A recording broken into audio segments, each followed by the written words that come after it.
the Egg Bowl trophy, well, it's made its rounds after the wild celebration after the game. It's right over here, too. This is what belongs to the Bulldogs now after Ole Miss was able to win it last year. It is back in Starkville after the 17-10 overtime victory for MSU. Now, our Travis Recek spoke to players to get their reaction on the news. He joins us now with more. There was no team meeting, no official goodbye from Coach Comegee to his players, just a mass message sent online to the JSU football team that their head coach had been fired. I don't know if that one quite lived up to Olive Branch Pedal last year, but it was close. It was knockdown, drag out, physical football. Brandon gave South Panola all they could handle. I did brush elbows with Emerald, so I don't know if that's going to translate to my kitchen, but besides that, the only cooking I did was out in the heat myself. All right, Travis, we'll see you later. Thanks. Dan Mullen has created quite the excitement level here since taking over as head coach at Mississippi State, generating a buzz in Starkville. 9 days ago, 48 teams showed up here with the dream of winning a state title. Only 2 remain. This is what we're built up to, the big boys' 6A title game. So now I guess the big question is what's next for Hunter Renfro? I know that I won't ever be a part of the mob, but I can at least sit on the bench in Omaha with the Bulldogs. Travis Recek, Fox 40 Sports. Tragedy hit the Ole Miss football program this summer with the loss of lineman Park Stevens in a car accident. It almost shook them exactly 1 year ago to the day with a young man who grew up right here.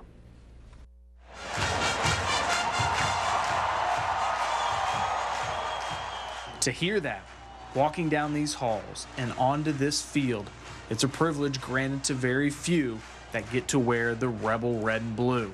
But that entrance fills the imagination of so many while playing in the backyards or the dirt fields around Mississippi. Stuart Summers shared that dream. A 3-year high school starter, first at MRA and then at Pearl, Summers was one of the best quarterbacks from the 2012 class in Mississippi. Passing on chances to play at smaller colleges, he chased his dream and decided to walk on at Ole Miss last season. It was a great opportunity just to be able to be a part of the Ole Miss football team. You know, it was a dream come true for me. Now, Stewart was far from a star on the team. He knew his role behind the likes of Bo Wallace, but Summers would help run the scout team and take his reps when they were afforded him. He even got that chance to be in uniform on the sidelines with the team he'd give anything to be a part of. And who knows, maybe one day he'd have his turn to take the field. But those dreams took a turn on October 2nd, 2012. Just a Tuesday workout before practice, and I was just working out. I mean, the workout's pretty hard, but, you know, nothing too bad, and my heart just started beating fast. And, you know, I didn't think anything of it, really, because it did it during high school a lot. I was walking back to the locker room, and I felt real lightheaded, and I knew something wasn't right. So I was getting dressed for practice, and I mean, it was still beating really fast and everything. I just asked my buddy next to me, Bo Brennan, and thank God he told me to go get it checked out. So I went to the training room, and there they called the team doctor, Dr. Sherman, and he immediately took me to student health. He says, Dr. Sherman, I don't feel right. I feel like my heart's racing a bit. Because of his history and because of what was going on, I wanted to get an EKG on him. So we started an EKG, and as we were putting the EKG patches on, he arrested. His heart stopped. Right when I got there, they hooked me up to the EKG, and that's like the last thing I remember is I started passing out when I was on the EKG, and I flatlined, they said, and I just remember gasping for air and Dr. Sherman telling me to hold on. We had an AED device, and I shocked him back into a normal heart rhythm, at which point he sort of woke up, and the ambulance had arrived by then. We transferred him to Baptist Hospital here where they stabilized him, and then he was immediately transferred to Jackson, to UMC, where he was seen by the cardiologist. Stuart Summers escaped death. The efforts of the Ole Miss staff saved him, and the next day he had a cardiac ablation to correct his heart rhythm problems caused by Wolff-Parkinson-White syndrome. It was a crazy deal, but, you know, it all happened for a reason, and, you know, you can see that now. While Summers recovered back in Jackson, the incident was felt throughout the Ole Miss program. And then when you get one, you know, from a kid that was working out that that you worry about his health in a way that it could be a life or death situation, boy, it's never a comforting feeling. We immediately start praying and thankful that everything's okay with him. Everything is okay with Stewart now, but to ensure his health moving forward, he had to make a tough decision that ended his time on the Ole Miss team. I love football growing up. I haven't been without it my whole life, so I mean it was kind of hard to deal with at first, but you know, you realize there's a lot more important things than dying over football for, you know. I wake up every morning and I thank God for another day because, I mean, you never know, you might not get tomorrow. Now, this semester, Stewart is enrolled as a full-time student at Ole Miss, and he does hope to rejoin the team as a student assistant coach next season. That is awesome. Comeback stories in sports can be inspiring. Comeback stories that take 4 decades to complete, pretty much unheard of, until you meet this Holmes Community College kicker.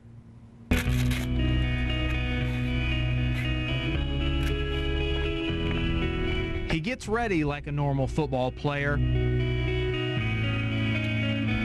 But Alan Moore is not like every other guy on the team. It's a lot different than it was in '68. As in 1968. Yes, that was the last time Alan Moore played football. Now, it was about this time a year ago that the Taylorsville native spawned an idea to make an improbable comeback. Went outside and started kicking. Bought a practice tee. It took me about 8 weeks to get one up off the ground. It's the first time I touched a football in 42 years. The obvious rust wore off and persistence paid off after many colleges turned him away. But Holmes provided one more chance. It's a great story of perseverance, and then making up your mind you're going to make a commitment to something and working it. And no matter how many times you fail, you keep trying, because we weren't the first place he came. Trying to do this thing that it wasn't like a me thing, it had to be a we thing. I wanted the team to accept me, the coaches to accept me, and the institution to accept it, and I think that they've all done that. The kids have been awesome. Can't say it any different. Moore made this team based on his kicking ability. Now, he hasn't played in any of the Bulldogs' 3 games this season, but when and if he does, he'll be the oldest player on record at the JUCO level, and he'll be ready. And my time will come. I think my time will come whenever everything's right. An inconceivable idea to most has turned into his life's mission. It wasn't if I was going to kick somewhere in the state of Mississippi, it was where I was going to kick. I'll keep to that commitment to the very last second of the very last game. It's been life-changing. It's changed a lot. It's changed things around, the way I think, the way I do things.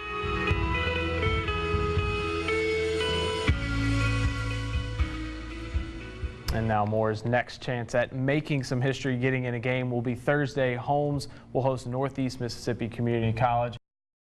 With Travis Recek. One team scored 3 points in the opener, the other 63 last week, but Alcorn State played a much weaker team than the one they faced this afternoon. And in Starkville, Mississippi State in the home opener, and it was the first career start for QB Dak Prescott. As Tyler Russell's out on his first drive, the Dak attack in full effect. 11-yard touchdown run for the sophomore, 7-0 Dogs. On the very next drive, Derek Milton, he is in because Ladarius Perkins also out due to injury. 3-yard score for Milton. The blowout, it has begun. Second quarter, we see the true freshman Ashton Shumpert getting time and getting a TD. 28-0 at this point. Then after a Tevez Calhoun forced turnover, Prescott goes for the sudden change score. Boom. Wide open Jamion Lewis. 37-0 game at the half. Mississippi State cruises from there to win 51-7. So that gauntlet of road games this month for Southern Miss, it begins today at Nebraska. It's a place where they lost 49-20 to open last season. The Golden Eagles trying to snap that 13-game losing streak that started last year in Lincoln. USM 6 turnovers last week. 1 drive, 1 turnover, 1 touchdown tonight. Allen Bridgeford picked by Stanley Jean-Baptiste. Points for the Cornhuskers. It happened again to Bridgeford in the first quarter, off the hands of Tyreon Holmes, into the hands of Ciante Evans. Yuck. 28-3, Big Red on top right now, just the second quarter. What about Jackson State? They're picked to finish second in the SWAC East Division. The team picked first is a team in town today. Alabama State, the Tigers welcoming Clayton Moore back at QB after missing the opener, but it was the opposing QB who started hot. Less than 2 minutes in, Daniel Duhart to Marcus Gamble, 7-0 Bama State. Next time they touched the ball, this happened. Former Georgia running back Isaiah Crowell, yeah, folks, he still got it. 84 yards, 14-0, but JSU has some big play capability of their own. Semo to Zach Pendleton, looks pretty, is pretty. 66-yard score, tie ball game late in the first half, 14-14. Valley and Delta State meeting for the first time in a decade, and look at the Statesmen pulling out a 24-14 win over the Delta Devils. Casey Osborne, 2 TD grabs for DSU. So football is the focus, but playoff baseball is back as well. The M Braves in Mobile tied 1-1 in their playoff series. Game 3 in Pearl tonight. This is what it's all about, as they say. You know, we go to spring training, we talk about competitive winning baseball. We put ourselves in a position to succeed, and, you know, fortunately we've been able to do that. So I think it's been good. That game just underway at Trustmark Park Mobile on top 1-0. You can catch highlights tonight at 10. One more baseball note, a report out today that Jackson Prep junior Jake Mangum has committed to play baseball at Mississippi State. The lefty, who had originally committed to Alabama, helped lead Prep to a state title last season. All right, one thing I didn't talk about, obviously Ole Miss is playing right now too. The Rebs just kicking a field goal.